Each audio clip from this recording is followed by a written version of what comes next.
je l'écouterai pour le... Bonsoir à tous et bienvenue en direct de l'hôtel de Matignon. Bonsoir Monsieur le Premier ministre. Bonsoir. Merci de nous recevoir pour cette grande interview inédite. Pour la première fois, les 4 chaînes d'information en continu sont réunies pour vous interroger à 8 jours du vote que vous avez sollicité à l'Assemblée. Un vote crucial pour la France et pour vous-même.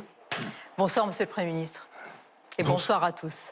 Bonsoir. Dans ce moment politique inédit, dans ce moment politique déterminant, les Français ont le droit de savoir si la France, si leur pays a encore son destin en main. Et les dirigeants, vous, François Bayrou, vous avez un devoir de vérité pour nous expliquer comment nous en sommes arrivés là, quelle est la responsabilité des uns et des autres et vers quoi nous nous dirigeons. La première question, François Bayrou, vous est posée par Marc Fauvel. Bonsoir Monsieur le Premier ministre. Depuis votre annonce surprise lundi dernier, depuis que vous avez demandé la confiance aux députés, on peut dire que rien ne s'est passé comme prévu. Le Rassemblement national, puis l'ensemble de la gauche ont dit qu'ils ne vous accorderaient pas leur confiance, ce qui rend vos chances de maintien à Matignon assez faibles, voire nulles. Ma question est donc relativement simple. À qui allez-vous parler ce soir? Aux députés pour tenter de renverser la vapeur ou aux Français pour leur dire au revoir? Alors sûrement pas au revoir. D'ailleurs, c'est pour ça que vous m'invitez. Si vous avez monté une émission aussi inédite, comme vous avez dit, aussi différente et aussi originale, c'est parce que le sujet est crucial. Et le sujet, la question, ce n'est pas le destin du Premier ministre ou de François Bayrou, et c'est même pas le destin du gouvernement. La question, c'est le destin de la France. Parce que vous voyez bien ce qui est en train de se préparer, de s'affirmer tous les jours.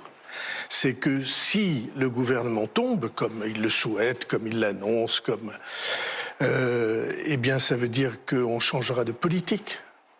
On abandonnera, ou on abandonnerait la politique, pour moi, vitale pour le pays. La politique sans laquelle le pays se place en danger extrême. Qu'on abandonnerait cette politique pour en prendre une autre, plus laxiste, plus abandonnée, plus à la dérive, et on va en parler précisément. On va en parler, effectivement. Vous dites si le gouvernement tombe. Vous avez peut-être entendu les propos d'Olivier Faure, le patron du PS aujourd'hui sur BFM, qui dit notre décision de ne pas voter, même de voter contre la confiance, elle est irrévocable. Est-ce qu'il y a une part de testament politique dans cet entretien? Non. Non. Vous y croyez encore? Si vous, alors, je pense précisément que les jours qui vont venir sont cruciaux. Et 2, si vous imaginez que je peux abandonner les combats que je mène ici, que je menais avant depuis des années, et que je continuerai à mener après, vous vous trompez.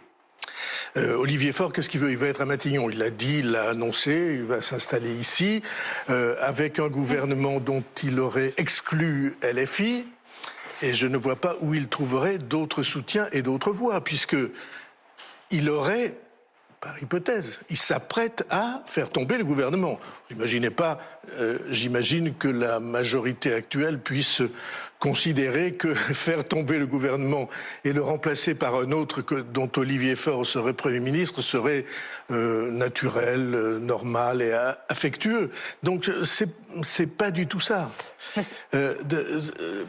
Peut-être il faut s'arrêter au sujet avant de... Justement, Monsieur le Premier ministre, parlons-en, parlons des Français. Les Français savent ce qu'est une dette. Ils l'éprouvent et ils le vivent douloureusement à l'échelle d'un ménage ou à l'échelle de leur pays. La quasi-totalité des Français sait parfaitement qu'un pays endetté, c'est un pays qui n'a plus sa souveraineté, qui n'a plus la liberté. Le diagnostic, votre diagnostic, malgré tout, François Bayrou, est largement partagé. Non. La question est la suivante, permettez-moi. La question est la suivante, nous reviendrons sur le diagnostic. Est-ce que vous estimez qu'il n'y a pas d'autre solution que la vôtre, d'autres alternatives que votre budget, que vos pistes, que vos propositions? Et par exemple, n'est-il pas temps de s'attaquer aujourd'hui à un État obèse qui est souvent dispendieux et parfois injuste? Ça c'est vrai, j'ai beaucoup affirmé cette vision de la réforme nécessaire, des changements nécessaires, de la réorganisation nécessaire de l'État. Ça c'est vrai. On a, au fil du temps, laissé s'organiser des multiplications d'organisations, d'organismes, d'actions, parfois de ministères, et c'est très difficile à lire, et c'est donc très difficile à faire avancer. Donc ça, c'est vrai. Mais la question, si je vous ai dit non, si les Français prennent dans les jours qui viennent, prenez dans les jours qui viennent, la mesure, comme vous dites, en disant tout le monde est d'accord. Ben, si tout le monde est d'accord, il faut agir tout de suite. Laissez-moi expliciter l'État obèse, Monsieur le Premier ministre. La France a à peu près 500 taxes et impôts. On taxe notre richesse produite aujourd'hui à peu près 40% chaque année. Les Français, à partir du 15, du 16 ou du 17 du mois, ils ne travaillent plus tellement pour eux, ils travaillent pour l'État. Est-ce que vous dites aujourd'hui, ça suffit, Nicolas qui paye, il n'en peut plus? Oui, mais vous voyez, cette affirmation qui est tout à fait juste, c'est une affirmation en réponse, si on est d'accord, sur le diagnostic. Là, vous venez faire œuvre de médecin, d'expert, qui dit « moi j'ai une ordonnance ». Et puis, vos voisins, vos cousins sont aussi des médecins experts et ils disent « j'ai une ordonnance ». C'est pas la même, mais on peut en discuter. Ce dont on ne peut pas discuter, c'est la gravité du mal et la précision du diagnostic. Et c'est de ce diagnostic, permettez, je vais vous dire un petit mot quand même, parce que autrement on ne sait pas de quoi on parle. Le diagnostic, c'est quoi? C'est un bateau qui a un trou dans la coque, qui a une voie d'eau. Et la cale du bateau se remplit d'eau chaque jour qui passe. Et se remplit d'eau pas aujourd'hui, depuis 50 ans. On n'a pas présenté en France, c'est effrayant de dire ça, on n'a pas présenté en France un budget en équilibre depuis 51 ans. Et donc, budget qui n'est pas en équilibre, ça veut dire déficit tous les ans. Et c'est comme dans un ménage, quand on a un déficit, ben, il faut aller emprunter à la banque pour payer le déficit. Et on en est arrivé à une accumulation, je parle d'eau dans la coque, à une accumulation de 350 milliards d'euros. Je rappelle, milliard, c'est 1000 millions. Hein. 3350 milliards d'euros accumulés. Et on en arrive au point où c'est comme à la banque, quand vous empruntez, vous devez acquitter les mensualités.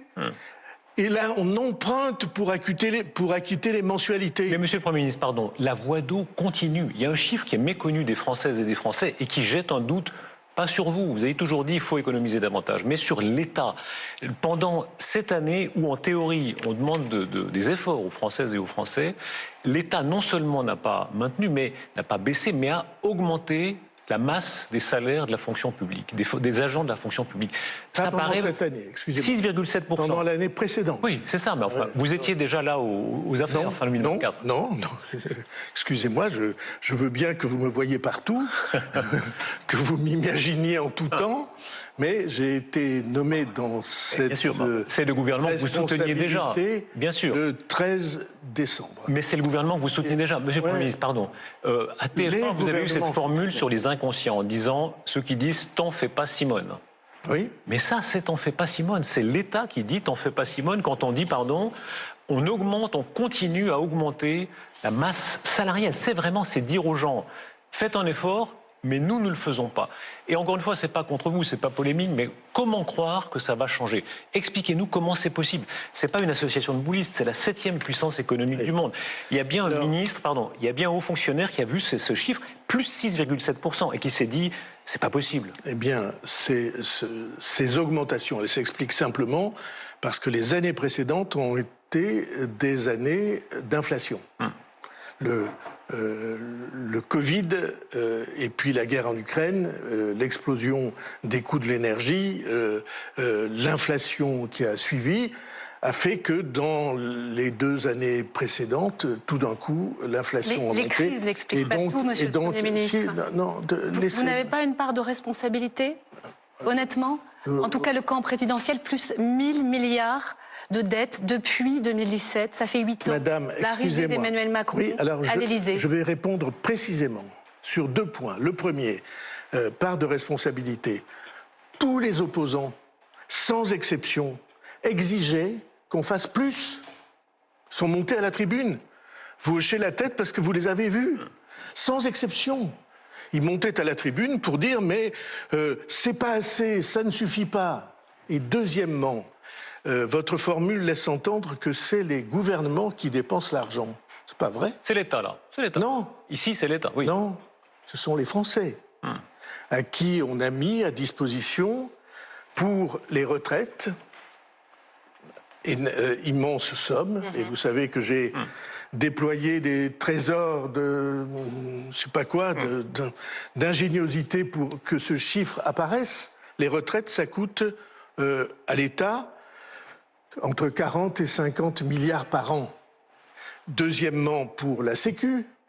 Troisièmement, pour aider les entreprises. Non pas pour les entreprises elles-mêmes, mais parce qu'une grande partie de ces sommes sont faites pour que des Français qui ne pourraient pas trouver un emploi, on appelle ça l'abaissement de charges, soient reçus. C'est clair. Mais les Français le disent dans les sondages, ils sont inquiets, ils le disent tous, et avec des réponses, des taux très très élevés, ils veulent de l'action. La question maintenant, c'est le choix de votre méthode. On peut s'interroger, Monsieur le Premier ministre. Je ne vais pas vous laisser aller trop vite sur ce sujet. Il est 18h10, on a un peu de temps mais beaucoup de choses. Si rien n'est fait, le bateau va couler, dites-vous. Non, ça n'est pas ça que je dis. Il faut qu'on illustre ce qui se passe. Les Français, l'économie française, tous les ans, ce qu'on appelle la croissance, on produit un peu plus que l'année précédente. On produit 50 milliards de plus. Et produisant 50 milliards de plus, on crée 150 milliards de déficit. Produit 50 milliards de plus, 150 milliards de déficit. La dette, ça fait quoi? Ça veut dire qu'il faut rembourser tous les mois, tous les ans, des sommes qui deviennent de plus en plus... Mais les Français le savent, Monsieur le Premier ministre. Ils le savent. Vous apparaissez aujourd'hui comme un lanceur d'alerte, pardonnez-moi. En quoi ce n'est pas une fuite en avant? En quoi ce n'est pas courage, fuyons, alors que le 8 septembre, la messe semble déjà... Vous voyez, cette formule-là, les Français le savent. Si les Français le savaient, nous n'en serions pas là. Ah bon?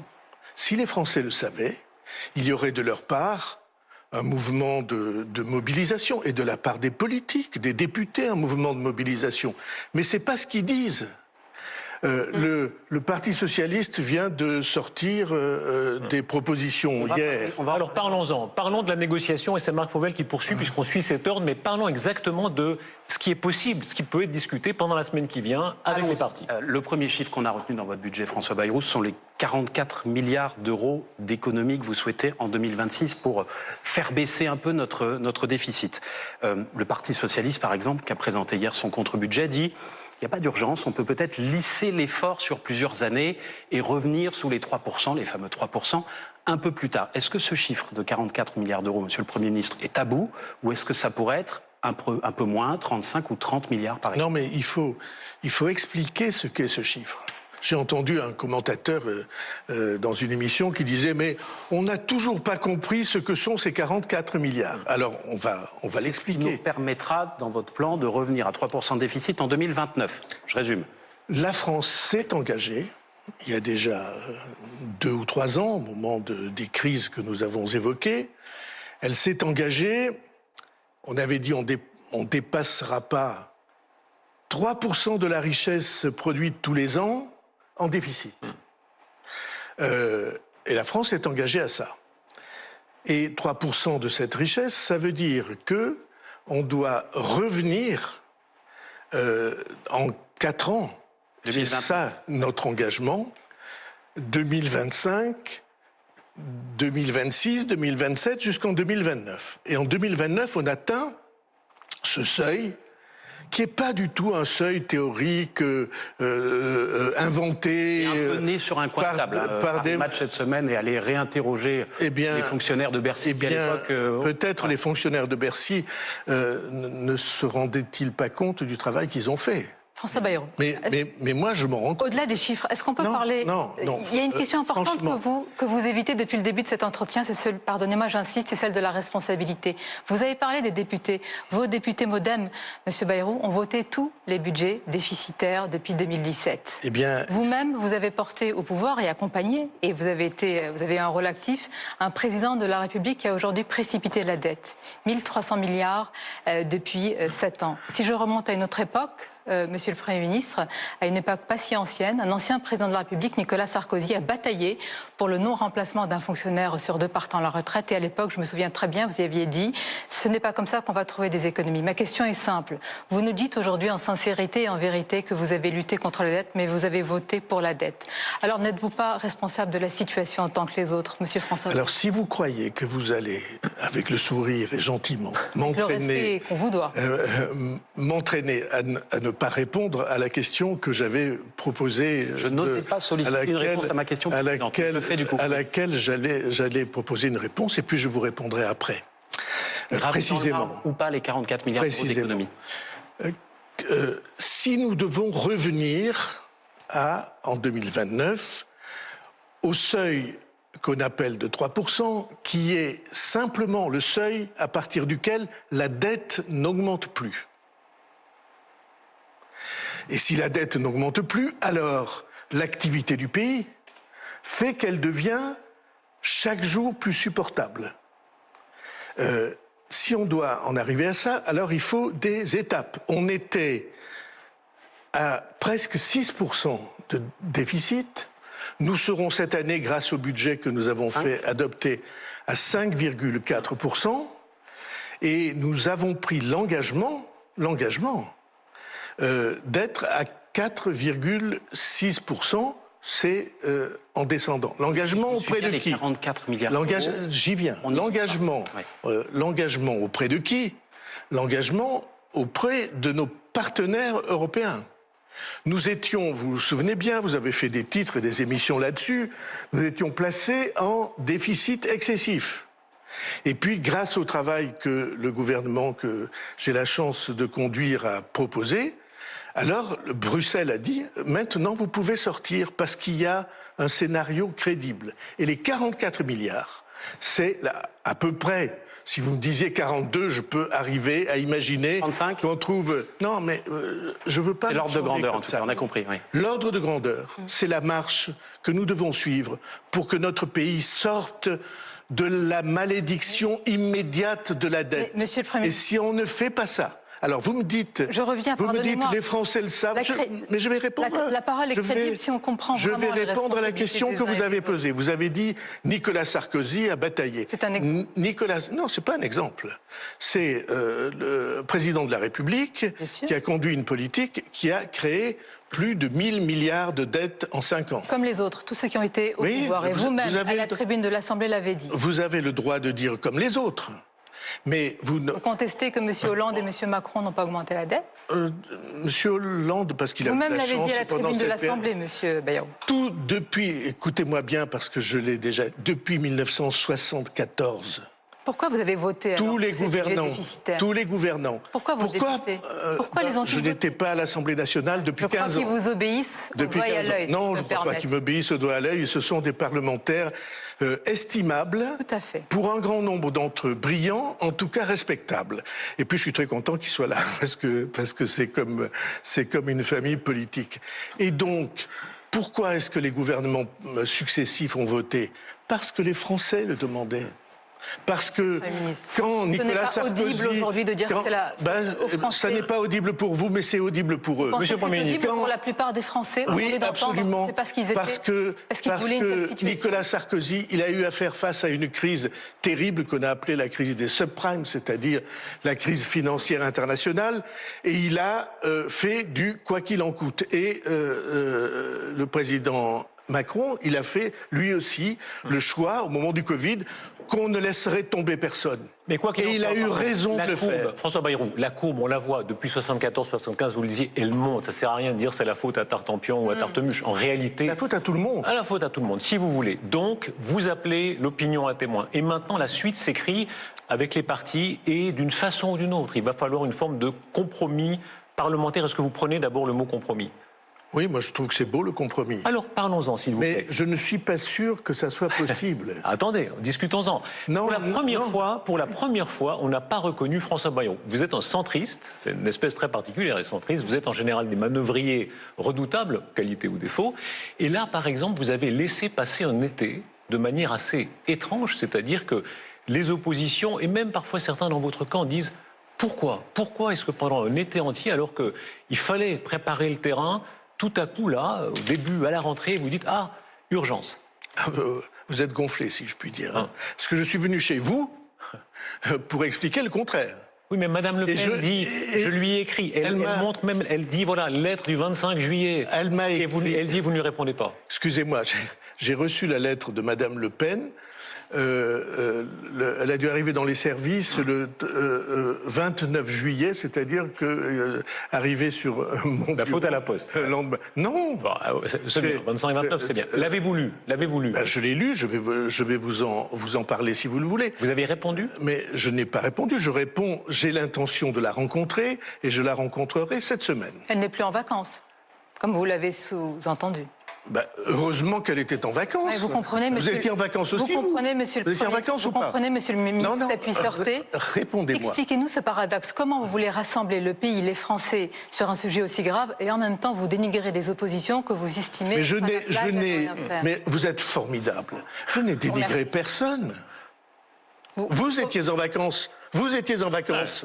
Vous étiez en vacances. Le seul qui n'était pas en vacances, c'était moi. Donc le seul adulte responsable de cette classe, c'est vous. Mais je n'ai pas dit adulte responsable. Essayez de ne pas caricaturer. On a devant nous des problèmes qui sont des problèmes majeurs qui seront dans les livres d'histoire. De traiter avec les partis. Ce sont des grands partis de la République, que ce soit d'ailleurs le RN, que ce soit LFI, que ce soit tous les partis de cette Assemblée. Vous avez toujours dit, je les respecte tous. Oui. Ça n'est pas très respectueux, disons les choses. Ce qui s'est passé là n'est pas très respectueux, que vous ne traitiez pas, que vous ne répondiez pas à leurs objections. Ils ne sont pas très respectueux non plus. Monsieur Bardella dit que c'est parce que vous faisiez la sieste que vous n'avez pas répondu. Je dis que qu'ils étaient en vacances.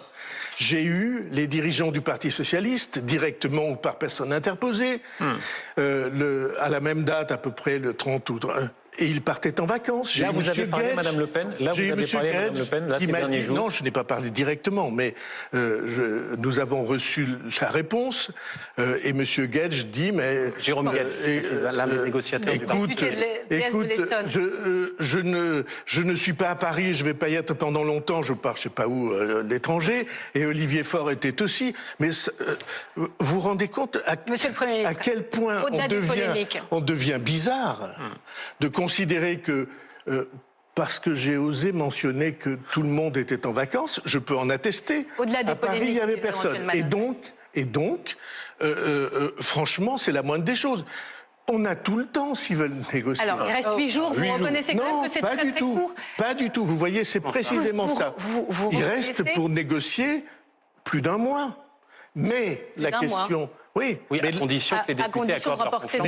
Mais la question, excusez-moi, vous voyez bien qu'on met le doigt, on arrive au doigt précisément sur l'épicentre de ce qu'est en effet un choix historique.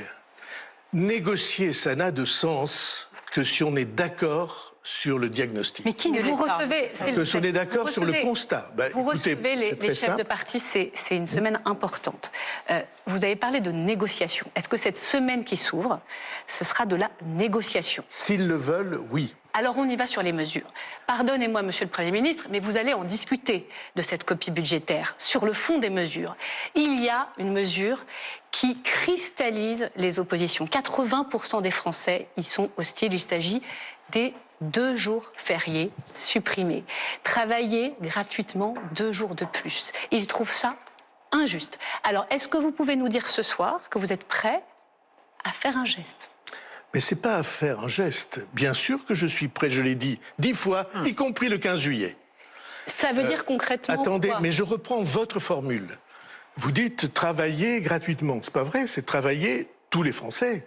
Les artisans, les commerçants, ceux qui ne sont pas salariés, beaucoup ne sont pas salariés, et beaucoup sont salariés qui ne sont pas salariés au temps passé.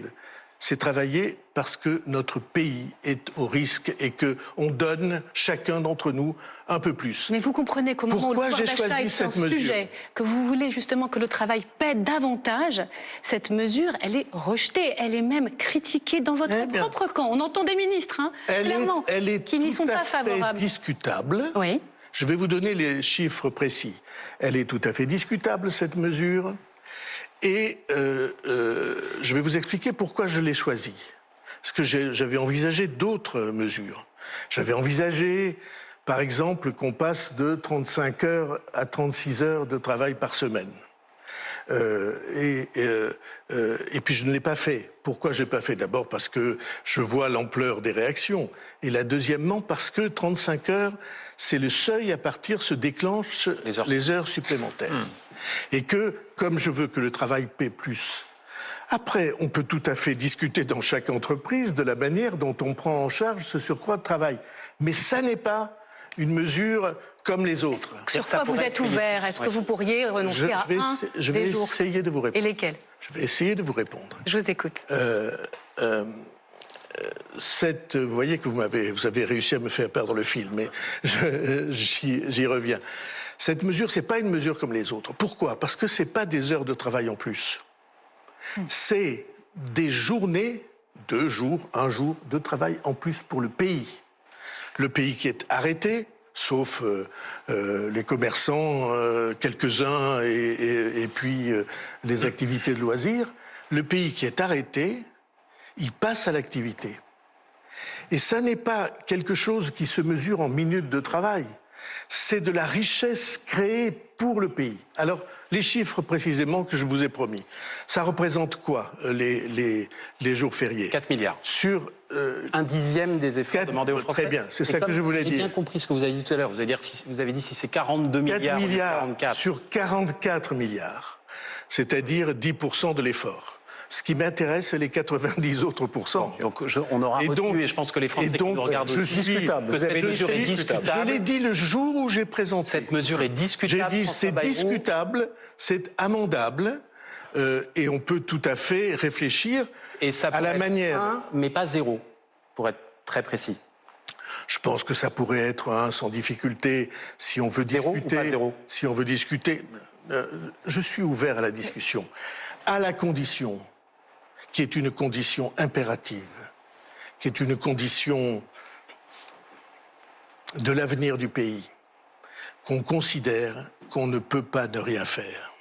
Or, les propositions, le PS par exemple, les propositions qu'il vient de sortir, ça veut dire qu'on fait rien. Alors, il y a les économies, François Bayrou, et il y a les recettes, si on veut trouver des marges de manœuvre. Le Parti socialiste, dont vous parliez il y a un instant, a présenté un contre-budget hier, et le PS dit, par exemple, il faut taxer les Français les plus aisés. Le Parti socialiste reprend ce qu'on appelle la taxe Zuckman, c'est-à-dire on taxe à 2% chaque année les gens qui ont un patrimoine de plus de 100 millions d'euros. Ça fait 0,01% des Français.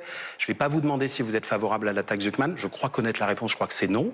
Mais faut-il, exceptionnellement, pour participer à l'effort de redressement des comptes, taxer davantage les Français les plus riches avec un autre dispositif? J'ai ouvert, dans la conférence que j'évoquais au mois de juillet, non seulement l'idée, mais la perspective du fait que les plus aisés participent davantage à cette affaire-là. Mais derrière ces propositions, avant d'en revenir à cette taxe particulière, 15 milliards par an. Derrière ces propositions, il y a quelque chose d'absolument précis. La question posée, c'est est-ce qu'on va freiner la dépense ou augmenter la dépense? Nous avons proposé de freiner la dépense dans les proportions que vous avez indiquées. Si on continue à augmenter la dépense, ça veut dire qu'on augmente l'endettement. Parce que l'argent, nous ne l'avons pas, nous l'empruntons tous les ans. Là, ce sont des recettes. Et sur le dos de qui on emprunte? On emprunte sur le dos des plus jeunes. Jamais une famille ne ferait ça. J'espère. C'est-à-dire, nous décidons de continuer notre train de vie, mais c'est les plus jeunes qui paieront. Alors venons-en. Et c'est la raison pour laquelle j'ai eu tellement de réactions de jeunes après que j'ai prononcé cette phrase sur boomer. Vous avez aussi des réactions de boomers qui ont vécu François Bayrou comme une profonde injustice. Je suis le seul boomer ici, je crois. De nous quatre, je suis boomer, parce que ça s'arrête 65. Avec le Premier ministre, peut-être. Les deux boomers. Je vais répondre précisément. Pardonnez-moi, je voudrais préciser parce que je pense que beaucoup nous regardent et nous écoutent ce soir sur Europe 1. Ils ont travaillé, ils ont cotisé toute une vie, ils ont fait des enfants. Ils ont assuré l'équilibre de la sécurité sociale. Ils ont payé souvent avec une retraite, disons, autour de 2000 € le crédit de la maison. Ils aident leurs enfants, ils aident leurs petits-enfants. Pourquoi, monsieur le ministre, activer ou réactiver aujourd'hui un conflit ou une guerre générationnelle? Eh bien, vous vous trompez complètement. D'abord, boomer, nous en sommes. Ceux qui sont nés entre 45 et 65, pour simplifier. 6. C'est les enfants du baby boom. C'est pour ça que les jeunes avaient inventé cette formule boomer. Je vais vous dire la différence entre les boomers et les autres. Quand nous avions 20 ans... C'était hier. La France, oui. Peut-être encore maintenant, je me sens encore de cette énergie-là. La France avait 0 dette. Mais une croissance magnifique. Ouais. Et une croissance magnifique.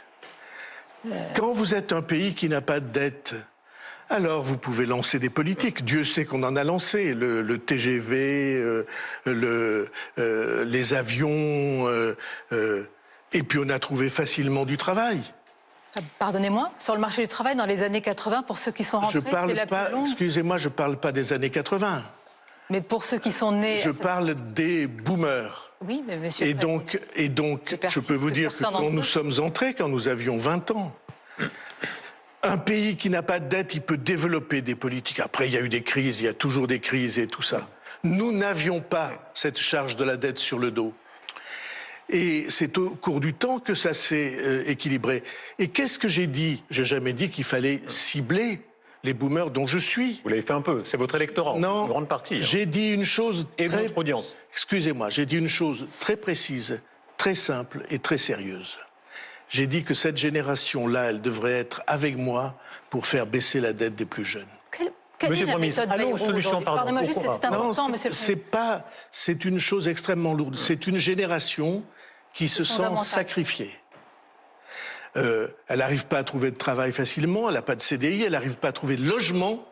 La politique du logement doit être, pour moi, une des politiques cardinales, un des chapitres essentiels.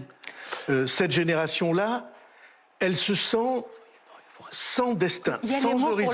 Elle dit... Avançons, si vous permettez un peu, parce que regardez, 18h32, on a envie de vous entendre sur les ouvertures. Vous avez répondu en partie à Marc Fauvel sur l'ouverture, disons les choses franchement. Une partie de la gauche dit... Pour le minimum pour le soutien, c'est que vous fassiez un effort pour faire payer les plus riches. D'ailleurs, sur le principe, c'est oui ou c'est non? On n'a pas très bien compris. J'ai dit oui, je l'ai annoncé le 15 juillet. Je suis sûr que vous avez été attentif. Non, on a été distrait, pardon. Donc c'est oui. Maintenant, je pense qu'il faut... C'est clair. Sur votre droite... Disons-le sans essayer de mettre en cause. Vous ne voulez pas marchander, on a compris. Non, parce qu'on a besoin aussi que cette... partie de la population qui est celle qui investit dans les entreprises. On a aussi besoin qu'elle soit là. Je vais vous dire la vérité, moi ce qui me gêne, c'est pas qu'il y ait des riches en France, c'est qu'il y ait des pauvres. Très bien. Monsieur le Premier ministre, maintenant sur votre droite, parce que vous êtes tiraillé de tous les côtés, vous êtes comme l'âme de Buridan, vous devez trouver une... Je ne suis pas comme l'âme de Buridan, je suis comme le type qui est pris sous plusieurs feux, voilà. de droite, de gauche... Allons-y, le feu de droite, on va parler de tous les feux. Le feu de droite, la droite libérale, même dans votre camp, qui commence à sortir du bois, le patronat qui est sorti avec cette étude, le Front économique, plusieurs propositions, une qui est très provocante, réduire les agents de fonction publique de 1,5 million, je crois qu'ils sont 5,7, 5,8, sur plusieurs années. Alors, je sais que vous n'allez pas dire ça, vous feriez pendre tout de suite en sortant de Matignon. Mais est-ce que vous allez articuler pour la première fois, on a l'impression que c'est le tabou suprême en France, j'ai rien contre les fonctionnaires, mais un nombre de postes de fonctionnaires que l'État devra accepter pour maigrir. Sonia Mabrouk parlait de l'État obèse, ça passe par là, vous le savez bien, tôt ou tard. Et beaucoup de vos prédécesseurs, quand on leur pose la question, ils disent « Ah, c'est compliqué, on peut pas, c'est pas... » Oui, à un moment donné, c'est un chiffre. Eh bien, vous voyez, c'est un désespoir pour moi parce que ça prouve que Je croyais que s'il y avait un journaliste en France qui m'écoutait quand je parlais, c'était vous. Vous êtes bien bon. Et puis mais c'est pas une réponse. Ça, c'est les boomers. C'est pas une réponse. Non, non. C'est la solidarité des vieux boomers. Voilà. J'ai dit, lors de la conférence récente, qu'il fallait ne pas remplacer un fonctionnaire sur 3 partant à la retraite. Ça représenterait combien au total? Ça représenterait combien au total?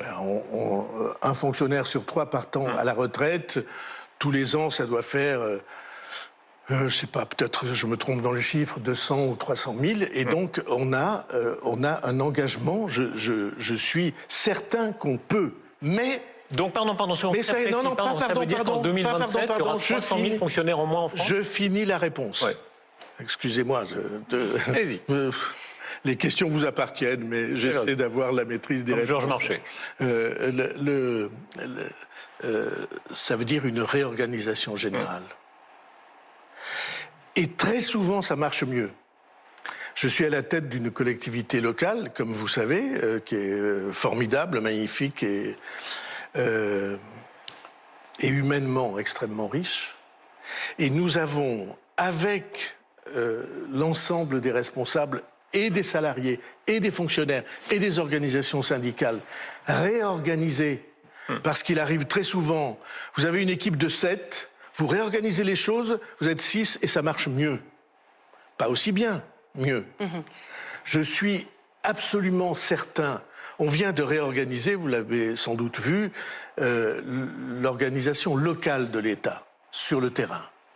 Parce que c'était dispersé, il y avait des administrations, des agences, des ministères, tout ça indépendants les unes des autres. On a dit ça ne peut pas marcher comme ça, il faut un responsable. Justement, on parlait des concessions à droite, la droite réclame plus. Et en France, les responsables, c'est le préfet. Et donc on a mis la totalité, je dis ça pour ceux qui nous écoutent, la totalité des organismes qui portent l'action de l'État sous l'autorité du préfet, parce que quand vous fermez des classes ou que vous réorganisez la carte scolaire, c'est l'État. Quand vous vous occupez des hôpitaux ou des territoires de santé, c'est l'État. Il y a de l'argent à trouver dans la réforme de l'État. Monsieur le Premier ministre, on parlait des concessions. On va parler du Rassemblement national, qui a des demandes spécifiques aussi, mais toujours sur la droite. On parlait des boomers. La droite n'est pas d'accord avec les efforts supplémentaires demandés aux retraités. Aucun gouvernement n'a jamais réussi à faire des sacrifices à cette tranche d'âge. Il y a 2 mesures dans votre budget. Il y a l'abattement, la suppression de cet abattement de 10% sur les revenus, sur les pensions de ceux qui payent de l'impôt sur le revenu. Et puis il y a cette année blanche qui va toucher aussi les retraités. On se souvient de ce qui s'est passé avec la volonté de désindexer les pensions de l'inflation. Vous ne bougerez pas là-dessus ? Vous qui voulez réveiller les aînés au nom des générations futures. Oui, je veux réveiller les aînés parce que je suis sûr qu'ils sont solidaires avec ce que je dis. Donc vous ne bougerez pas là-dessus? Attendez, ce sont leurs enfants, ce sont leurs petits-enfants, et vous croyez qu'ils sont indifférents à leur sort? L'abattement de 10%. Vous ne croyez pas... Vous regardez? Vous ne croyez pas qu'ils sont malheureux quand ils les voient tellement inquiets de leur avenir et tellement avec le sentiment qu'on ne s'occupe pas d'eux? Vous l'avez bien expliqué. Et donc, moi, c'est le contraire. Donc alors, vous dites abattement de 10%. Vous dites la suppression de l'abattement. Non. Vous l'avez proposé, enfin, vous l'envisagez. Non. Nous avons remplacé l'abattement de 10%. Je rappelle, c'est un abattement pour frais professionnels. Et 100 fois, la Cour des comptes, les grandes associations qui s'occupent d'argent public, 100 fois, ils ont dit franchement, 10% d'abattement pour frais professionnels pour des gens qui sont à la retraite, est-ce que c'est bien sérieux? Alors, nous n'avons pas supprimé, nous avons remplacé l'abattement par un abattement forfaitaire. Donc vous y tenez? Non, vous n'avez pas écouté. Je vous assure que c'est intéressant. Enfin, j'ai l'impression, stupidement, que c'est intéressant. L'abattement forfaitaire, c'est une évolution de la mesure qui va faire gagner des centaines d'euros aux retraités modestes, aux retraités du bas de l'échelle. Et qui va faire perdre de l'argent à ceux qui ont un peu plus de 20 000. Qui va maintenir ceux qui sont contribuer les moyens et va être en effet un peu plus lourd, ou va autoriser une fiscalité juste pour ceux qui sont, et donc un petit effort de l'ordre de, allez, de l'ordre de 200 € par an pour les plus, ceux qui sont au plafond. Vous recevrez aussi le Rassemblement national. Donc 18 € par mois. C'est un effort, je ne dis pas le contraire, mais vous voyez bien que pour ceux qui sont au plafond, c'est-à-dire 4 000 € de retraite, oui, c'est un effort modeste. Et ceux qui sont en bas de l'échelle, ils gagnent. Et ça mérite d'être dit, parce que la justice, c'est la condition de l'effort. François Bayrou, on va parler dans un instant de ce qui va se passer demain, enfin dans 8 jours précisément, c'est-à-dire le jour où vous allez demander la confiance à l'Assemblée nationale et arithmétiquement, si on s'arrêtait aujourd'hui, sans doute ne pas l'obtenir. On va en parler dans une minute, mais on a évoqué tout à l'heure la lettre que Marine Le Pen vous a adressée à la fin du mois de juillet. On a parlé des délais de la Poste, mais regardons aussi ce qu'il y a à l'intérieur. Ce qu'il y a à l'intérieur, c'est intéressant. À l'intérieur, le Rassemblement national vous demandait 2 choses au minimum pour négocier le budget. C'était une baisse drastique de la contribution de la France au budget de l'Union européenne. C'est pas tout à fait nouveau, mais c'était rappelé dans cette lettre. Et moins d'argent pour l'immigration. Ces 2 choses-là... Pas seulement.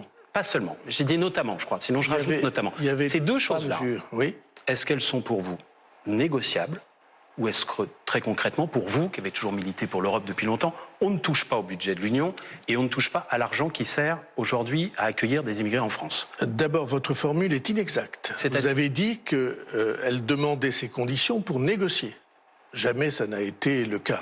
Probablement parce que, évidemment, dans ce cas-là, j'aurais préparé. Mais je trouve intéressant qu'on discute de ces mesures-là. La contribution à l'Union européenne, c'est un très grand risque si on ne la paie pas. Marine Le Pen a noté dans ses réactions que nous avions déjà réussi à baisser la contribution. C'est vrai. Par une négociation, et elle a dit, c'est la première fois, donc c'est la preuve qu'on peut. Je suis d'accord avec elle pour dire que si on peut, il faut le faire. Mais dire, nous ne remplirons pas nos engagements, ça a des conséquences extrêmement simples qui sont dans les chiffres. Nous payons, on va payer cette année, quand le budget sera voté, on va payer quelque chose comme 27 milliards de contributions à l'Union européenne. Nous en touchons 32. 31 et demi. Donc comment on les touche? La politique agricole commune, c'est quasiment 10 milliards. Les fonds régionaux, ce que les régions, les subventions que les régions donnent quand vous avez sur les travaux des panneaux avec ici la région investie, c'est la région, si j'ose dire, porte-plume de l'Union européenne. Ces fonds régionaux, plus les prêts de la Banque européenne d'investissement. Mais pardon, même les Allemands se plaignent de la gourmandise de Bruxelles. Ils disent Bruxelles veut vraiment beaucoup de milliards. Ils ont raison, je suis d'accord avec eux. La même chose. Je suis d'accord avec eux. Et je suis d'accord pour qu'on expertise. Et je suis d'accord pour qu'on regarde tout ce qu'on peut faire. Donc il n'y a pas de sujet tabou pour François Bayrou. Non. Le coût de l'immigration n'est pas un sujet tabou. J'y viens. Expertiser, vous dites, on peut expertiser la contribution européenne et la revoir. Je suis d'accord qu'on regarde parce que, comment dire, ça n'est pas une approche négligeable et qu'on peut écarter du revers de la main. Sur l'immigration. Et donc sur l'immigration, il y a infiniment moins d'argent que le Rassemblement national ne le dit. On peut préciser de quoi il s'agit quand même, Monsieur le Premier ministre, pour ceux qui nous regardent et nous écoutent. C'est l'AME, c'est les allocations et les aides non contributives qui sont versées aux étrangers. Ce sont les associations d'aide aux migrants. Est-ce que vous dites ce soir qu'il n'y a pas de tabou à mettre sur la table ces sujets-là? Alors, je n'aime pas qu'on présente la situation du pays comme étant la conséquence de la présence des immigrés. Qui le fait? Moi, j'ai pris les chiffres de l'Observatoire de l'immigration, ça coûte 3,4 points de PIB. Oui, mais je ne suis pas sûr que l'Observatoire de l'immigration n'est pas une... Je suis d'accord... Quel est votre organisme de référence? Je suis d'accord pour qu'on regarde. Je suis d'accord s'il y a pour des étrangers des avantages, comme le dit le Rassemblement national, que les Français dont les Français ne profiteraient pas. Ça ne serait pas juste, et je suis d'accord pour qu'on les regarde. Mais je ne suis pas d'accord pour qu'on fasse de l'immigration la cause de la situation du pays. Parce que quand le pays va bien, alors l'immigration, c'est une machine à intégrer, et ça marche mieux. Ou à assimiler. Et je vais vous dire, je suis absolument persuadé qu'il faut que notre politique de l'immigration évolue. Évolue dans deux directions. La première, une capacité à maîtriser les entrées sur le territoire, une capacité à maîtriser la sortie du territoire, parce que notre question principale aujourd'hui avec l'immigration, c'est que ceux qui sont indésirables, qui sont frappés d'une obligation de quitter le territoire français, décision juridique au QTF, ne sont pas exécutés pour un certain nombre de pays. Monsieur le Premier ministre, pardonnez-moi, on a l'impression que sur ces sujets-là, on est sur du verglas. Qu'est-ce que nous maîtrisons encore? Est-ce que le pouvoir a vraiment le pouvoir sur ces sujets-là? Quand on voit le nombre d'entrées, malgré les déclarations du ministre de l'Intérieur, est-ce que très sincèrement, ce soir, les yeux dans les yeux, vous pouvez dire aux Français que leur pays a encore son destin entre les mains? Je le dis avec d'autant plus de certitude que nous avons fait obtenir des décisions européennes qui permettent pour la première fois de mieux maîtriser les flux, et ça se voit dans les chiffres. Vous savez bien qu'on a fait adopter des règles européennes qui font qu'on va pouvoir suivre les gens depuis un an, qu'on va pouvoir suivre les gens qui entrent. Où sont-ils entrés? Où sont-ils? Et j'espère bien qu'on va pouvoir, en particulier grâce à l'Union européenne, convaincre, je pense à l'Algérie, les pays qui sont en situation de blocage et de rupture. Monsieur le Premier ministre, mais, non, je corrige une phrase de Sonia Mabrouk. Elle a dit en dépit des dénégations du ministre de l'Intérieur. Moi, je crois que le ministre de l'Intérieur dit la vérité. Je pense qu'il est... Il parle d'immobilisme, il parle d'impossibilisme, le ministre de l'Intérieur. Il dit donc la vérité. S'il dit la vérité, ça veut dire que... Vous avez dit sur les chiffres. Vous ne pouvez pas faire grand-chose. C'est votre phrase exacte. Il dit la vérité. C'est mon métier. Hein, donc, votre phrase exacte, c'était sur les chiffres, en dépit du dénégation du ministre de l'Intérieur, on voit bien que... Moi, je dis le ministre de l'Intérieur dit la vérité. Monsieur le Premier ministre. Et autrement, il ne serait pas ministre de l'Intérieur dans ce gouvernement. Une pensée pour Boualem Sansal. Pardonnez-moi, on sera tous d'accord. Vous avez parlé de l'Algérie. Pouvez-vous ce soir adresser un mot à la famille de Boualem Sansal? Nous avons reçu sa fille, pardonnez-moi. Bien sûr. Il y a quelques jours, sa lettre au président de la République n'a reçu aucune réponse. Aucune réponse, monsieur le Premier ministre. C'est un compatriote. C'est un Français amoureux de notre pays. C'est quelqu'un qui a la voix, comment dire, douce, mais le verbe haut. Ouais. On attend de vous des paroles importantes ce soir. C'est d'autant plus important pour moi que le goût qui est le mien pour les lettres, pour la langue française, pour la capacité de romancier ou d'essayiste, pour moi, Boualem Sansal, bien que n'étant pas français d'origine, il illustre la France. Vous savez, il y a une procédure dans la législation française qui fait qu'on devient français, par exemple, quand on a servi dans la Légion étrangère. On dit français par le sang versé. Eh bien, il y a aussi français par la beauté que l'on crée, par la pensée que l'on crée. Et je ne peux pas croire que la lettre n'ait pas reçu de réponse. En tout cas, je vais m'en assurer. Et je dis au passage que dans un grand événement à Pau au mois de novembre, qui s'appelle « Les idées mènent le monde », je recevrai les proches de Boualem Sansal qui vont organiser un événement. Les choses bougent dans le domaine que vous venez d'évoquer, qui est l'immigration. En Europe, même des gouvernements sociodémocrates veulent qu'il y ait une politique plus restrictive. On voit l'Allemagne, on voit la Pologne qui rétablit, et de façon assez durable maintenant, le contrôle aux frontières et qui le développe. Est-ce que ça fait partie des possibilités pour vous? C'est l'Union qui a décidé de faire son contrôle aux frontières. Mais pour moi, ça ne s'arrête pas là, vous voyez. Je pense qu'une très grande partie de notre politique à l'égard de ces femmes et de ces hommes, plus souvent des hommes et des jeunes hommes, une partie de notre politique est fausse. Mais sur les contrôles, parce que là, Schengen et Dublin est tout à fait respecté, pour être un peu précis. Je vous assure, sur les contrôles, je suis d'accord pour que, dans le cadre de l'Union européenne, et s'il le faut, on l'a fait plusieurs fois dans le cadre des frontières françaises, on déploie ce qu'il convient comme contrôle. Mais ce n'est pas ce que je voulais aborder comme sujet. Je pense que la situation de ces femmes et de ces hommes elle devrait permettre que soient précisées les conditions d'intégration, pas seulement les conditions de rejet. Et les conditions d'intégration pour quelqu'un qui est depuis longtemps sur le territoire français, qui est inexpulsable. Vous savez que quand vous êtes une jeune femme et que vous avez eu des enfants dans notre pays, on ne peut pas vous expulser en raison des enfants. Je pense qu'il faudrait qu'on ait les idées claires sur ce sujet. C'est-à-dire, la vraie voie d'intégration, c'est pas de vous maintenir dans des logements qu'on paie les yeux de la tête, qui coûtent à l'État 15 000 € par an par personne, dans des logements qu'on appelle d'urgence et qui sont plus d'urgence, parce qu'on ne peut pas accueillir, par exemple, des femmes avec enfants, parce que on y entre, mais on n'en sort jamais. La vraie voie d'intégration, c'est le travail. 2, c'est la langue. Et 3, c'est l'acceptation de nos principes de vie en commun et de nos coutumes. Et vous êtes inquiet sur ce dernier point ? Je suis inquiet sur tous ces points. Parce qu'on a l'impression d'une espèce de blocage généralisé qui fait que les affrontements, c'est pour ou contre les immigrés, pour ou contre, pas seulement l'immigration, mais les personnes. Et ça fait des situations de dingue.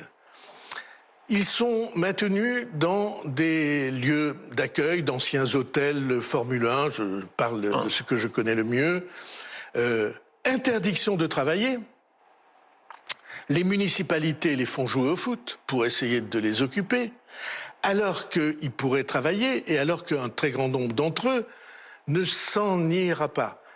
Et ceux qui disent qu'ils ne travaillent pas se trompent, parce qu'ils travaillent au noir. Et donc, c'est une situation d'abus, c'est une situation de désordre complet. Préciser l'idée que nous sommes le plus intraitable possible, je parle avec prudence, sur les entrées, que nous sommes le plus efficace possible sur les sorties, notamment en cas de délinquance, et que la voie d'intégration existe pour ceux qui sont là depuis un moment. Il me semble qu'il y a là un équilibre. Revenons, si vous le voulez bien, à la semaine qui commence. Vous avez dit pas de marchandage, et on comprend très bien, il ne s'agit pas de dire je te donne tel ministère, tu me donnes tel soutien. Mais quand même, premier nom que vous avez cité, je crois que c'était M. Faure. Pour le tacler un peu. Bon. Non, c'est parce que c'est vous qui l'avez cité. Alors j'ai dit, qu'il en soit. Il a annoncé qu'il voulait être à Matignon, c'est pas moi qui l'ai annoncé. Vous avez besoin, et c'est pas un calcul, mesquin, il faut élargir le compromis. Vous dites vous-même, il y a un besoin de stabilité. Est-ce qu'il est possible qu'un remaniement ait lieu, ou en tout cas que vous en parliez dès cette semaine avec les partis, et par exemple, que des ministres, vous souriez, vous avez raison, que des ministres, par exemple, socialistes, rejoignent le gouvernement de la France? Vous êtes un humoriste dans votre genre. Hein. Vous voyez. Le Parti socialiste dit nous voulons abattre ce gouvernement. Et pour l'instant, on dit ça avant une négociation, vous savez comme moi. Après, un ministère se profile, c'est autre chose. Si la piste que vous ouvrez est réelle... Sur un programme, bien sûr. Il ne s'agit pas de dire je te donne Bercy, etc. Mais excusez-moi de dire, les propositions du Parti socialiste, ce sont les plus éloignées de toutes celles qui ont été faites sur le champ politique. Pourquoi ? Parce que ce que propose le Parti socialiste, c'est pas de freiner la dépense, c'est de laisser repartir la dépense et de le faire en créant, selon mes comptes, 32 milliards d'euros d'impôts, principalement sur les entreprises. Il n'y a rien à négocier avec le Parti socialiste. Je ne dis pas qu'il n'y ait rien à négocier, je ne connais pas leurs arrière-pensées. Je vois... Vous les présumez, non, bien sûr. Vous êtes plus savant que moi. En ce domaine, je suis sûr que non. Ou plus intuitif que moi. Je connais des dirigeants socialistes qui me disent ils sont devenus fous. Pardon, mais vous dites... Je connais des dirigeants socialistes qui disent il faut un compromis. C'est plus éloigné de ce que je présente aujourd'hui, plus encore que le RN ou la France insoumise. Non, j'ai pas dit. C'est le plus éloigné de tout ce qu'on entend. Je suis persuadé... ou bien qu'ils n'ont pas très bien réfléchi à la manière, ou bien que, dans leur fond intérieur, ils pensent que ce n'est pas possible. Je prends un exemple que vous avez abordé, la taxe Zuckman, qu'on appelle taxe Zuckman. 2% sur les patrimoines de plus de 100 millions. Taxe par an. Par an. Je l'ai dit tout à l'heure, je ne le répète pas. La taxe Zuckman, elle est inconstitutionnelle. C'est une folie d'après vous ? C'est honnêtement une menace sur les investissements en France. Parce que, qu'est-ce qu'ils vont faire? Ils vont partir. Comme au Royaume-Uni, ça a été le cas, il y a une politique qui a conduit à... Au Royaume-Uni, cet exemple? C'était pas la taxe Zuckman au Royaume-Uni. C'était moins grave que ça, si j'ose dire. C'était taxer les étrangers, créer sur les étrangers. Monsieur le Premier ministre, Gabriel Zuckman, l'économiste, n'est pas sur ce plateau, mais il vous répondrait sur l'exil fiscal qu'il y a un dispositif dans cette taxe. C'est exactement ce que font les États-Unis, l'extraterritorialisation de l'impôt. Vous le payez même si vous êtes à l'étranger, même si vous avez quitté la France. Eh bien, c'est que vous n'avez pas regardé. C'est la taxe, Zuckman. Que si vous avez regardé, vous n'avez pas vu les mêmes choses que les miennes. Il se trouve, donc ils disent... Ah, mais il n'y a pas de risque que les gens partent parce qu'on ira les choper, pardon, du caractère un peu familier de l'expression, où qu'ils soient. Il se trouve que notre pays, depuis 50 ans, a conclu 126 conventions fiscales avec 126 pays étrangers. Et l'article 1er de ces conventions fiscales, c'est... Si vous changez de pays, c'est le pays qui vous accueille qui prélève les impôts. Et comme vous savez, parce que vous êtes fine juriste, une convention internationale, un traité international, c'est au-dessus des lois. Et donc il faudrait changer, faire des référendums. Et pendant ce temps, hélas, les gens partent. Parce que désormais, il y a une espèce de, comment on dit, de nomadisme fiscal qui fait que les redevables vont s'installer là où l'Italie est aujourd'hui en train de faire une politique... extrêmement sceptique sur ce que proposent est en train de faire une politique de dumping fiscal. Ça veut dire ce soir, après avoir regardé de près leurs contre-projets, vous ne leur tendez plus la main? Je tends la main à tout le monde. Parce que vous... Pardon de revenir à la première phrase de notre entretien. La question, c'est est-ce qu'on est d'accord sur le diagnostic ou pas? Si on n'est pas d'accord sur le diagnostic, aucune politique ne marchera. Si on n'est pas d'accord si on n'a pas un accord minimal sur la gravité et l'urgence de la situation. Ils vous répondent, mettons-nous d'accord sur les solutions pour parvenir à trouver des économies. Ils vous répondent que vous avez inversé les choses. D'abord la négociation, ensuite le vote. Et ils vous répondent aussi qu'avec ce vote de confiance que vous sollicitez, eh bien vous rajoutez de la crise à la crise. Qu'est-ce que vous leur répondez? Parce que vous pensez que la crise, elle vient parce que je demande la confiance ou parce qu'on me la refuse? Peut-être que vous la précipitez, Monsieur le Premier ministre. Hein? Ni l'un... Peut-être les deux. Ni l'un. L'autre, oui, mais pas l'un. Le pays est depuis des années plongé dans une espèce de perpétuelle embuscade des uns contre les autres. Et pardon de dire la formule que vous avez utilisée, c'est une formule, je suis sûr que vous allez vous-même accepter cette vision, une formule complètement à l'envers. Quand vous avez un patient, que vous êtes médecin, vous dites pas « on va d'abord s'entendre sur les médicaments, on verra après quel est le diagnostic ». Vous savez bien que c'est pas ça. Mais la procédure que vous avez choisie, l'article 49, vous êtes d'accord avec ma formule? La Constitution, totalement. Le diagnostic, la prescription ensuite. Très bien. Mais le diagnostic d'abord, l'accord minimal d'abord. Autrement, je vous dis le fond de ce que je pense. J'ai vu depuis des mois le pays avec des formulations sympathiques de gens qui disent « on est tous d'accord sur ça ». On n'est pas d'accord du tout. Un très grand nombre de ceux que nous évoquons, leur vision, c'est que c'est pas grave. Mais qui sont ces pardonnez-moi, Monsieur Bayrou, qui sont ces personnes qui pensent aujourd'hui qu'un pays surendetté est un pays souverain? Faut être aveugle. Qui sont ces personnes-là? Eh bien, je suis vraiment content de vous entendre dire ça. Qui sont-ils? Vous êtes deux journalistes éminents, et si vous lisez... je veux dire, deux qui venaient de vous exprimer. Oui, les autres il suffit de regarder les sondages. Quand on demande aux Français, 80% répondent que c'est une préoccupation, inquiet et qu'ils réclament. Les autres ne se sont pas exprimés. Vous dites, faut être aveugle. Et vous dites faut être aveugle, et qui sont ces personnes, ils sont dingues. Vous avez raison. Et c'est le cœur du sujet dans lequel nous sommes. Et c'est le cœur du sujet, pour moi, pardon d'une demi-phrase de revenir à ça, parce que c'est le sort des jeunes Français qui est en jeu. C'est eux qui sont surchargés dans leur sac à dos, avec de la fonte, des haltères, Monsieur le Premier ministre, pardon. qui les empêchent d'avancer. Vous ne savez pas, les journalistes qui sont éminents, ce sont les Français. Ils sont adultes, ils voient bien les choses. Un point, et je passe tout de suite la parole à Marc Fauvel pour respecter notre tour, mais vous avez eu ce mot très surprenant, vous avez dit, attention, la dette de la France est possédée en partie importante par des étrangers. 60%. C'est très intéressant parce que longtemps on a dit ça c'est un propos complotiste, on exagère, c'est pas dangereux, etc. Et là on a le Premier ministre de la France qui dit attention, c'est dangereux. En quoi c'est dangereux? Expliquez-nous, parce que ça a fait lever l'oreille de beaucoup de monde. C'est extrêmement simple, c'est la gravité de la situation que je décrivais. On a laissé s'accumuler la dette. Et donc, la charge de la dette et les annuités qu'on doit payer tous les ans ou tous les mois, si c'était des mensualités, il faut la prélever sur le travail des Français. Et je vous ai dit les chiffres. 50 milliards nouveaux créés, sur lesquels, cette année, on pique 10 milliards, l'an prochain, 10 de plus, 20 milliards, l'étranger, l'année qu'est-ce que ça change, soit des 10 de étrangers plus, qui tiennent 30 la France. milliards.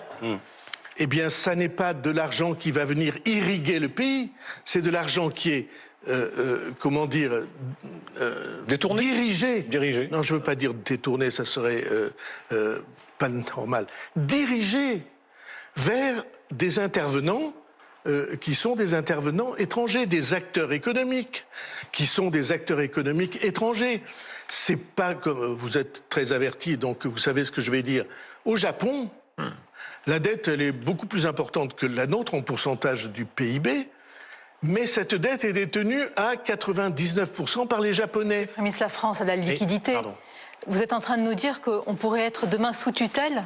Je ne dis pas ça. Il y a eu un débat au sein de votre gouvernement. Oui. Montchalin, la ministre des Comptes publics, avait dit il y a quelques mois on pourrait se retrouver sous tutelle. Éric Lombard, son patron, son supérieur hiérarchique à Bercy, a dit absolument pas cette semaine.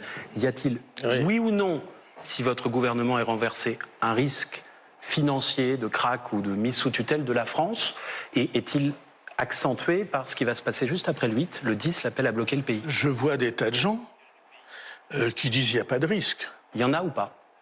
Mais j'ai envie de leur dire, excuse-moi Jeannot, va voir en Espagne. Après Simone, Jeannot. Ben, faut bien qu'on essaie d'expliquer les choses comme dans la vie. Le type, il dit, il n'y a pas de risque. Je dis, c'est pas loin l'Espagne. Passe la frontière. C'est pas loin le Portugal. Passe la frontière. Je dis même pas d'aller en Grèce. C'est pas loin la Suède. Mais il y a quelques années. C'est pas loin le Canada. Il est imminent ou il est sur le long terme? Le risque, il est imminent dès l'instant que nous prendrons la décision de ne rien faire. Mais quel est le risque, François Bayrou? Ah ben, le risque, c'est extrêmement simple. C'est une dégradation de la note, l'explosion des taux d'intérêt, 2, la dégradation de la note, et 3, un jour, les prêteurs vous disent on prête plus. Alors on croit que c'est théorique. En Grande-Bretagne, le Royaume-Uni, très grand pays européen, membre du Conseil de sécurité des Nations Unies, il y a 2 ans et demi, un gouvernement conservateur, c'est-à-dire plutôt du côté de la finance, de la city, comme on dit, un gouvernement conservateur mené par un leader énergique et qui avait une idée précise de ce qu'elle voulait faire, et en général, plutôt en phase, en 42 jours, en 6 semaines, jour pour jour, elle a été obligée de démissionner et de s'en aller parce que les prêteurs ont dit on prête plus. Monsieur le ministre, c'est ce qui rend peut-être votre décision incompréhensible pour certains Français. Et ce soir, c'est peut-être le moment de la clarification, qui n'est d'ailleurs jamais venue véritablement politiquement, ni à l'Assemblée, mais peut-être qu'elle viendra de votre part. La situation est donc grave. Il n'y a pas de déni. Et urgente. Et urgente, nous l'avons compris. Peut-être tomberez-vous le 8 septembre sur le champ d'honneur de la dette. La messe semble dite, peut-être que vous y croyez encore, mais le trou de souris ressemble aujourd'hui à un trou de fourmis. La question que je voulais poser tout à l'heure, vous n'avez pas répondu, monsieur le Premier ministre. En quoi ce n'est pas une fuite en avant? Beaucoup de gens reconnaissent que vous êtes un lanceur d'alerte, même si parfois, peut-être, je l'ai dit tout à l'heure, vous avez acquiescé certains budgets. Pourquoi prenez-vous le risque de partir de manière certaine le 8 septembre? Parce que si je n'ai pas l'assentiment minimal des Français et de ceux qui les représentent, il n'y a aucune politique courageuse possible. Vous êtes obligé de battre en retraite sur chacune des mesures. On l'a vu dans les gouvernements précédents. Et puis au bout du compte, vous vous trouvez censuré. Et il y a pire pour moi. S'il n'y a pas cet accord, pire alors, à titre personnel et de mon histoire personnelle, s'il n'y a pas cet accord minimal, cette entente sur le diagnostic, alors la situation est présentée comme étant le pouvoir contre les Français, le haut contre le bas. Et toute ma vie, je me suis battu pour que, au contraire, le bas soit reconnu, les Français de la base soient reconnus et respectés. Je ne veux pas conduire une politique contre eux. Mais on vous écoute depuis Français veulent revenir aux urnes. On a le sentiment que vous avez presque intégré le fait qu'il n'y aura pas d'accord. Et certains vous soupçonnent même d'avoir en quelque sorte appuyé sur le bouton en réclamant ce vote de confiance, en sachant qu'il n'y aurait pas de majorité, de prendre les Français témoins comme vous le faites ce soir sur ce plateau en disant il faut réformer ce pays.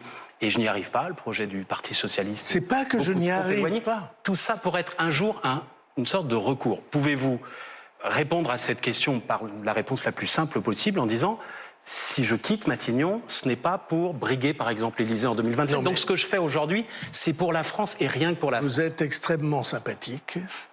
Quand on dit ça en début de réponse, généralement. Oui. Mais je n'ai aucune envie d'entrer dans les hypothèses dans lesquelles vous voulez qu'on entre. Alors je vais expliquer le trou de souris. Mais pardon, non, Hélène Noble, ce que vient de dire... Non, on y revient après. Bon. Moi, je vais expliquer le trou de fourmi. Ça lèverait ce scénario. Oui. Le trou de fourmi.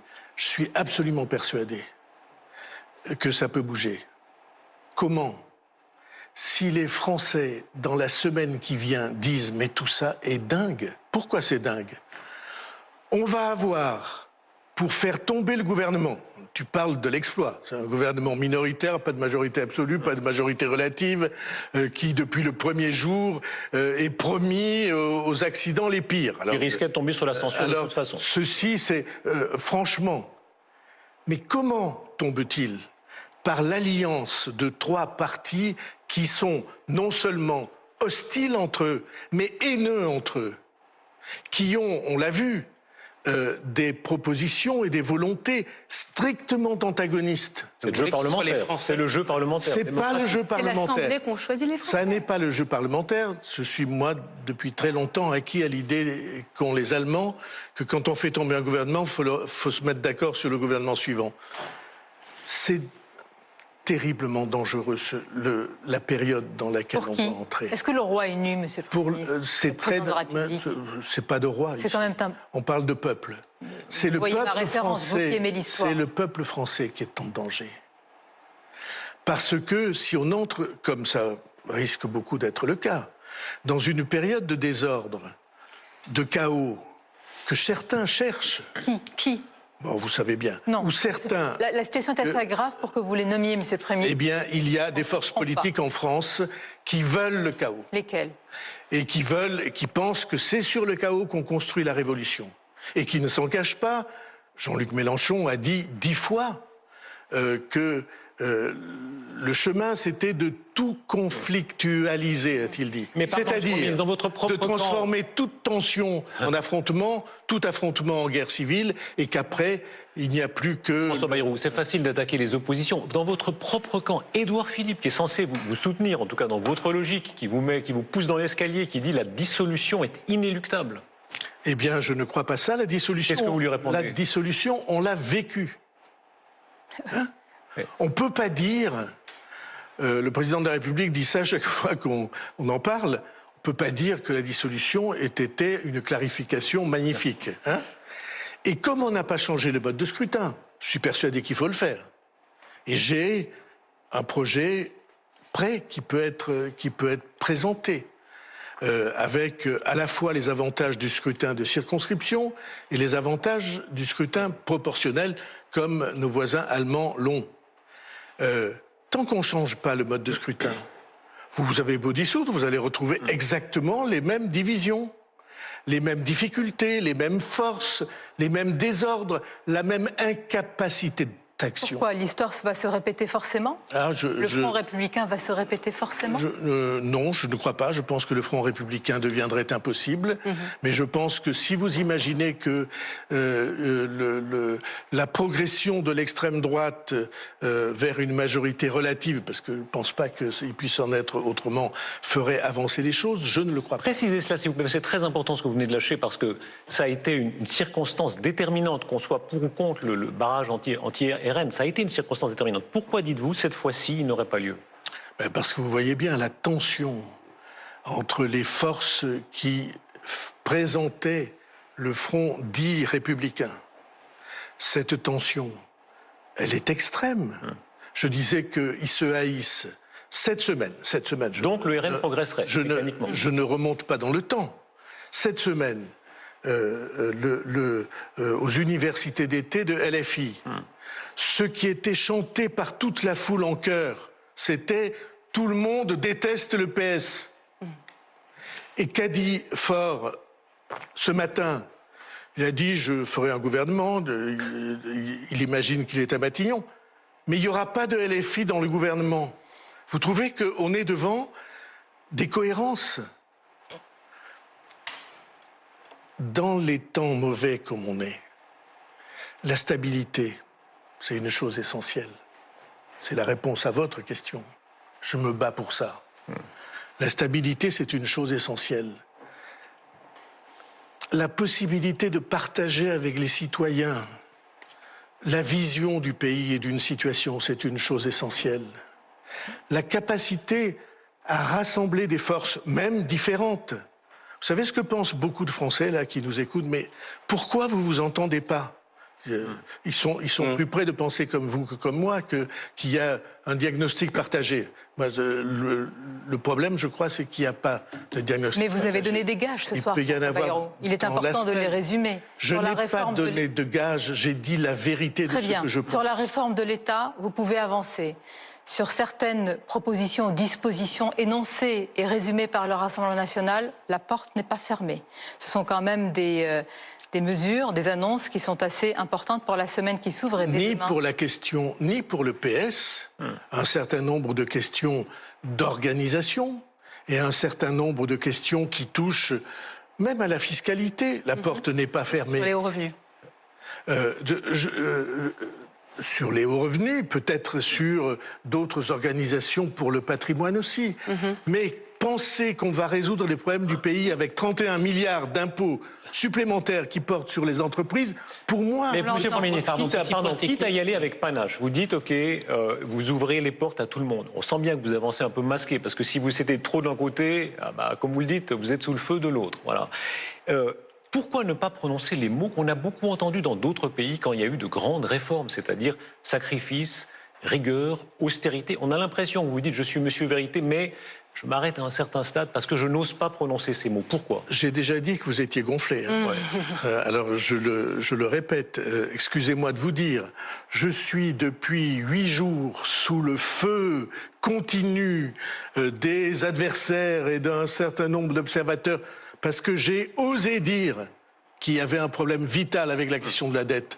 J'ai osé dire qu'il fallait le résoudre maintenant. C'est pas ça. Et j'ai... Attendez, non. Ces mots qui font mal à la bouche souvent des politiques. Parce que ça n'est pas vrai. Ah si on veut vraiment sortir des 3 000 milliards et quelques, si. Eh bien, Darius Rochebain, il faut changer de métier. Il faut arrêter de faire l'observateur. Il faut que vous veniez de mon côté de la table. Vous avez raison. Venez de mon côté de la table. Facile, la et au lieu de dire, vous n'osez pas dire les mots que... Pourquoi je ne dis pas austérité? Parce que ce n'est pas de l'austérité. C'est de la rigueur. Non, c'est du sérieux. Encore une fois, des chiffres. Moi, j'aime bien les chiffres. Je suis un faux littéraire, comme vous savez. Les chiffres. On a dépensé l'an dernier 100. Si on laisse les choses aller, on va dépenser 104 ou 105. Et nous, on dit qu'il faut dépenser 101, 101 et demi parce qu'on freine la dépense. C'est pas de l'austérité. Et vous savez bien que ça n'est qu'un début. François Bayrou, j'interviewais le chancelier d'Allemagne hier, il me disait, il avait cette formule terriblement cruelle, nous, 40 milliards, c'est pas beaucoup d'argent pour nous. Eux vont investir 500 milliards parce qu'ils ont été vertueux pendant des années et des années. Donc, même vos 44 milliards, en réalité, ça n'est qu'un début, et vous le savez très bien. Ça n'est qu'un début parce qu'il faudra l'an prochain faire des efforts du même ordre. Mais si nous avons réorganisé le pays, si nous avons trouvé une efficacité plus grande, si nous avons libéré les énergies, comme on a l'habitude de le dire, alors à ce moment-là, l'activité du pays va répondre. Donc vous allez vous battre jusqu'au bout, François Bayrou. On va essayer d'imaginer le jour d'après, si vous êtes renversé. C'est pour l'heure le scénario qui semble écrit ce soir. Vous n'obtenez pas la confiance, vous présentez votre démission au président de la République, vous refuserez s'il vous renommait? D'abord, si vous voulez examiner le jour d'après... Dans cette hypothèse. S'il vous plaît, commencez par examiner le jour d'après si on gagne. Parce que, à mes yeux, le jour d'après, si on gagne, l'horizon s'ouvre.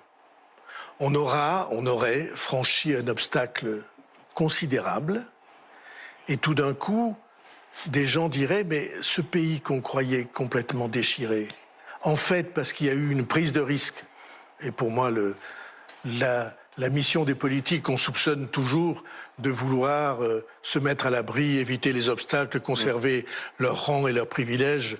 On aura montré là qu'on est capable de prendre des risques. Et les gens diraient, grâce à cet épisode, alors peut-être les choses peuvent changer. Et donc, comment faire? Comment faire? Eh bien, tous ceux qui nous écoutent là, ils ont des réseaux, les jeunes, beaucoup dont c'est la vie qui est en jeu, et qui sont à qui on demande de se laisser surcharger encore de choses. Mais vous l'avez expliqué longuement. Et donc voilà, François Bayrou. Pour moi, l'hypothèse... Mais je vais répondre à votre question, vous inquiétez pas. Première hypothèse, c'est que oui, en effet, on passe l'obstacle et ça change tout dans la conception même de la vie publique en France. Et si ça passe pas, ben la Constitution, elle est simple. Le Premier ministre remet sa démission au Président de la République. Il peut être renommé dans la foulée. Ça dépend. Est-ce que vous accepteriez ou pas? Ça dépend du Président de la République. Oui. Et je pense que le Président de la République, il ne fait pas des choses sans y réfléchir et sans penser aux conséquences. Quand vous êtes renversé, excusez-moi de le dire, vous êtes renversé. C'est fini. Dans ces cas-là. Non, c'est pas fini. Non. Il peut y avoir commence le militantisme, commence la bagarre. La question n'est pas rester une vie après Matignon. Il peut y avoir deux vies. Commence la rencontre avec les Français. J'ai pas été Premier ministre toute ma vie. J'ai passé un certain nombre d'années respectables à ne pas être en situation de responsabilité. Mais pardon, est-ce qu'il y a des solutions avant d'en arriver là? Il y a votre sort, parlons des Français, parce que cela fait depuis 18 heures, et je sais que cela vous tient à cœur. Nous parlons d'un sujet majeur qui est celui de la dette. Peut-être qu'à l'issue de cet entretien et d'autres que vous donnez, eh bien, cette prise de conscience sera salutaire. Il y a d'autres sujets, Monsieur le Premier ministre, et vous les connaissez très bien. Vous avez parlé d'un pays déchiré, déchiré sur l'insécurité, déchiré sur la montée de la délinquance, déchiré aussi après un été marqué par des actes antisémites, intolérables, inacceptables. La France ne serait pas la France sans les Juifs. Sauf que cette phrase, le président de la République ne l'a pas prononcée. Vous parlez, Monsieur le Premier ministre, on vous entend beaucoup. On n'entend pas le président de la République. Il est muet, il ne parle pas. Il est enfermé à l'Élysée sur des sujets majeurs, dont la dette et dont les autres.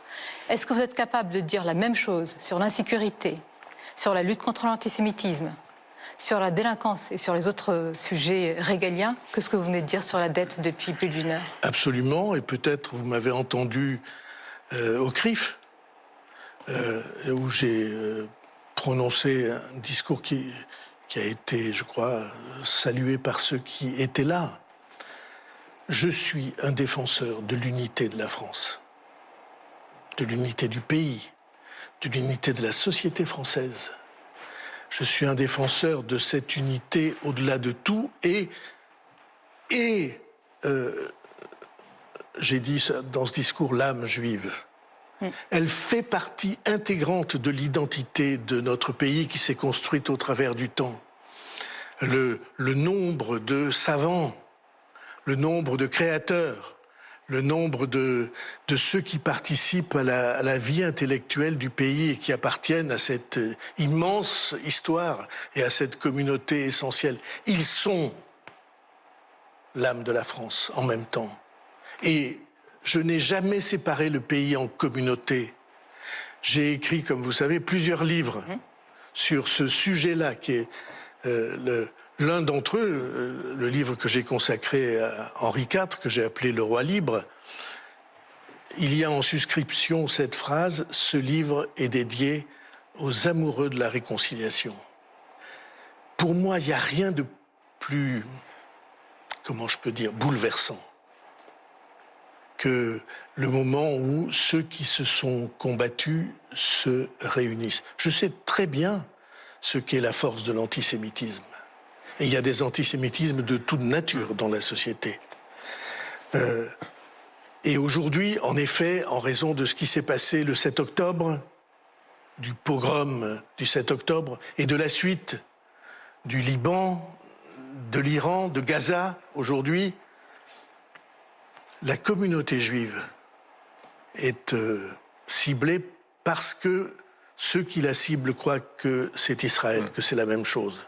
Et pour moi, communauté juive, Israël, politique d'Israël, c'est pas la même chose. Donc je suis pas seulement par les déclarations, je suis un militant de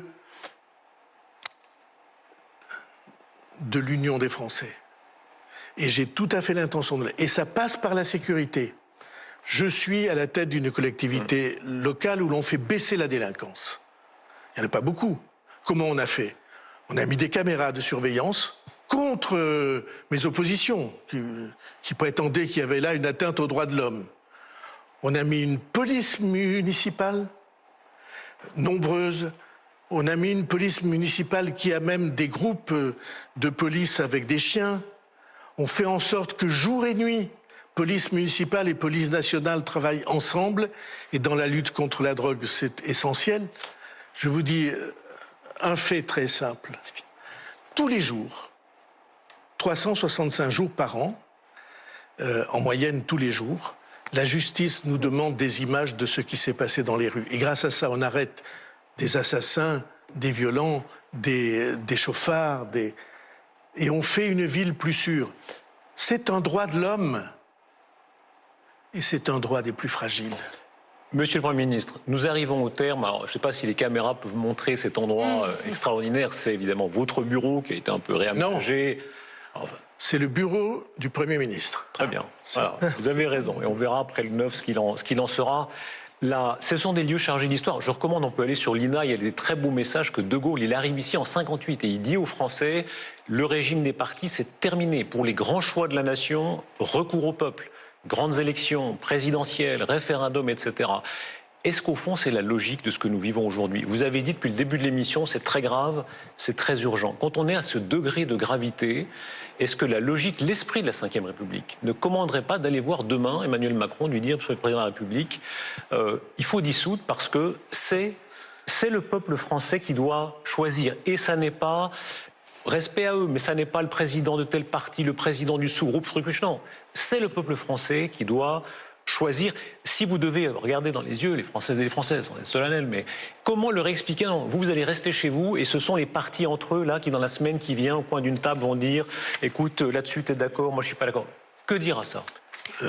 Pourquoi est-ce que j'ai fait tout ça, Darius Rochebain? J'ai fait tout ça pour que les Français s'en soient saisis directement.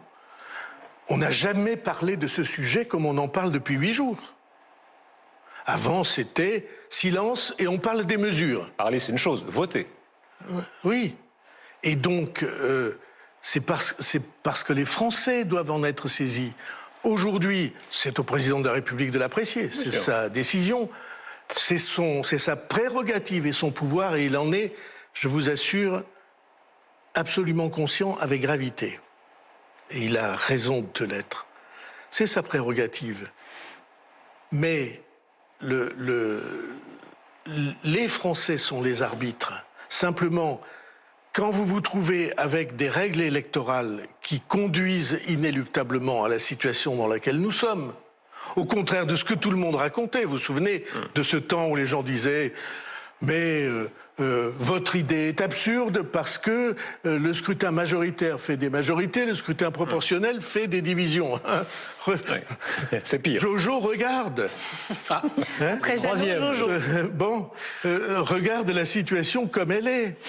Et donc, oui, je pense que si on était raisonnable, on changerait la règle électorale, parce que changer la règle électorale, comme vous en êtes un spécialiste en Suisse, changer la règle électorale, avoir la proportionnelle partout, ça veut dire des ententes entre les formations politiques.